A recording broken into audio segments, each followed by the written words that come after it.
દરેક નીતિની સામે કાયદાની રીતે ઊભો રહેતો SSK ન્યૂઝ ચેનલ। સુરતના વેસુ વિસ્તારમાં ચાલતા ગેરકાયદે કોલ સેન્ટર પર સ્ટેટ મોનિટરિંગ સેલની ટીમે દરોડા પાડી 7 લોકો 4.73 લાખના મુદ્દામાલ સાથે ઝડપી પાડ્યા હતા। વેસુમાં ભાડેની ઓફિસમાં શેર માર્કેટમાં રોકાણના નામે 2 નંબરમાં ચાલતા કોલ સેન્ટરનો ગાંધીનગરની વિજિલન્સે પર્દાફાશ કર્યો છે। વિજિલન્સે કોલ સેન્ટરના સૂત્રધારના સગીરભાઈ સહિત ફૂલ ઠાકોર, સુરતી શ્રેયાંશ સિંહ, હિતેશ માલવિયા, નઝમુદ્દીન સિદ્દીકી, શિલ્પા ચંદુભાઈ વણકર, હુસ્ના કાઝી સહિત 7ની ધરપકડ કરી છે, જેમાં 2 યુવતીઓ પણ છે। લેપટોપ, 37 મોબાઈલ અને રોકડ સાથે 4.33 લાખનો મુદ્દામાલ કબજે કર્યો છે।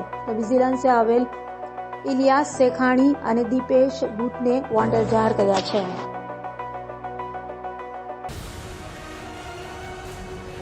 દરેક નીતિની સામે કાયદાની રીતે ઊભો રહેતો SSK ન્યૂઝ ચેનલ।